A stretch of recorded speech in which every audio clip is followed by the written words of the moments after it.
You've heard stories of queens draped in velvet, ruling from gilded thrones, but have you ever heard of the queen who believed beauty was worth more than mercy? A queen who turned her palace into a slaughterhouse, and her bath into a pool of blood? This is the chilling tale of the woman history remembers not as a ruler, but as a monster, the queen who bathed in blood to stay young. She was born into unimaginable privilege, a noble house of soldiers, bishops, and kings. Her childhood was not one of poverty or fear but of silken sheets, towering castles, and feasts so grand they shook the walls. From the start, she stood apart. Her beauty was whispered about in courts across the land, long dark hair, pale skin, sharp eyes that seemed to pierce through those who dared meet her gaze. But beauty, in those days, was not just vanity, it was power. To be beautiful meant influence, meant control over alliances and marriages, meant respect even from rivals. And Elizabeth, the young countess who would one day be remembered as the Blood Queen, grew obsessed with preserving hers.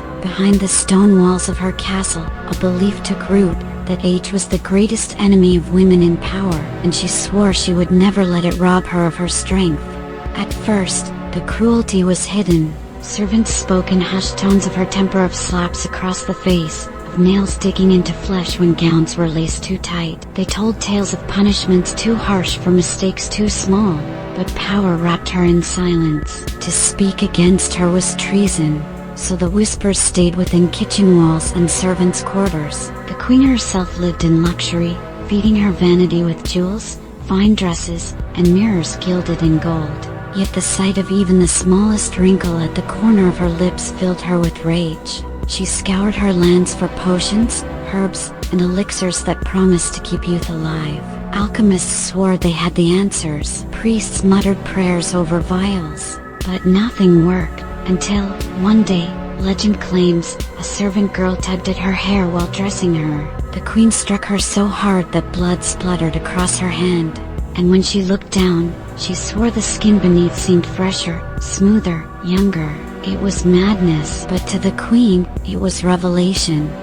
From that day, her obsession consumed her. Servants vanished into the night, never to be seen again. Farmers' daughters, promised jobs in the castle, were led into locked chambers where screams echoed against cold stone. Witnesses later claimed the queen drained their blood into basins, filling tubs with crimson pools. There, in candlelit chambers thick with the scent of iron, she submerged her pale body, believing each drop restored her youth. Her attendants, fearful, trembling, obeyed her commands. They scrubbed the blood from her skin, poured it over her shoulders like water, and carried away the corpses in silence. And the queen? She swore she could feel her youth returning. Each bath, each ritual, convinced her she was defeating time itself. The castle became infamous. Travelers who passed it at night told of hearing muffled cries, of seeing torchlight flickering at odd hours, of smelling something metallic on the wind. Locals crossed themselves when they spoke her name. Parents locked their daughters indoors, yet none dared accuse her aloud. She was too powerful, too untouchable. Her court knew. The ministers, the noble families, the guards who patrolled her halls, they all knew something unspeakable was happening inside those walls. But they, too, were silenced by fear. To question her was to vanish. To resist was to be destroyed. So they played along. They smiled at her feasts, bowed at her appearances, and pretended not to notice the empty seats where young mates once sat. But rumors are like smoke, impossible to contain. Stories of the Blood Queen spread across the land. Mothers warned daughters never to trust royal promises. Priests preached that such sins could bring down God's wrath on the entire kingdom. Foreign courts whispered of a ruler who had traded mercy for vanity, who murdered youth to preserve her own. And the queen? She reveled in her power. Every rumor fed her legend. Every whisper made her feel immortal.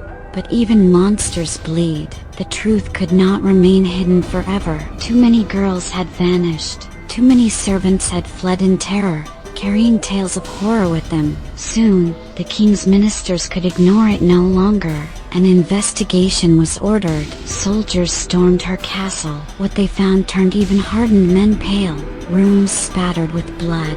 Instruments of torture gleaming in the torchlight. Bones buried in shallow graves. And, according to some accounts, a chamber with a great basin still wet with crimson. The queen was seized, her empire of silence shattered. Witnesses poured forward, recounting years of horror, of screams muffled by stone, of bodies discarded like refuse. The number of her victims was said to reach into the hundreds.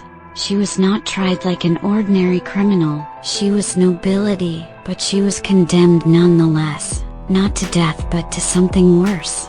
Her punishment was her prison, in her own castle, in the very room where she had committed her horrors. She was walled in. Stones sealed the doors and windows. No one would ever see her face again. For years she lived like a shadow, trapped in darkness, her only sustenance passed through a small slit in the wall, alone with her vanity, her madness, and her memories of screams. When she died, her body was buried in secret. Some say the villagers dug it up and threw it away, refusing to let the soil be poisoned by her presence. Others say her grave was hidden so no one could defile it. But her name endured, not as a queen of glory, nor wisdom, but as the Blood Countess, the woman who bathed in blood to cling to beauty.